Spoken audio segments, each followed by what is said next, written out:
si Lali talaga. Asawa ni Vincent. Siya talaga si Lali. Kaklase rin kami ng fourth year. Pero hindi rin kami close. Kaya na kami close. Natatandaan siya na hindi ko natatandaan. Sabi niya, graduation daw, after graduation, saan siya pumunta? Hindi ko maalala. Pinapunga pa nga ako ng picture ng nanay mo. Hindi ko rin alam yun. Parang natouch ako siya, naalala niya. Parang memory lang.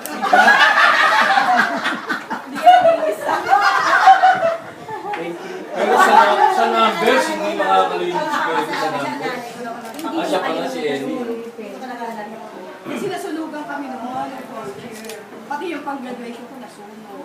O lahat. Kaya yung nanay niya binili kong sapatos, yung isang kaibigan ko ng mama niya binili ako ng damit.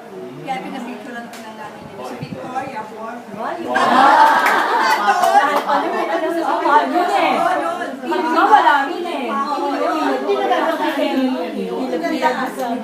After no, sabi nanay niya, pupunta kami sa kanila kasi may andas na. Kami wala ng kapata. Kasi kaya nasunugan kami sa kapata. Pupunta ko sa taas namin sa kapata. Oh, kasi Bigos, malapit. Oo. Victoria.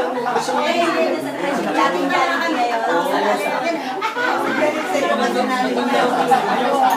Ay, bata. Tama siya sa may Greenwich na yun. Problema ka, Greenwich pa rin dati. Sa serve niya. Yung corner na yan. Ganyan. Makikinig naman ako sa kanya. Basta may sinabi ko. Ano siya sa pagka-crisis. Kaya ano siya. Napansin niya, ganyan. Sinabi niya kasi. Basta pag nasabi ko sa kanya, tumitigil na ako. Kahit tagal siya. Tama na yan. Nashare mo lang ka pala. Anong nanay ko ba eh? Oo, yan. Oo na, sabi niya yun. Basta tumawag ka lang sa taas.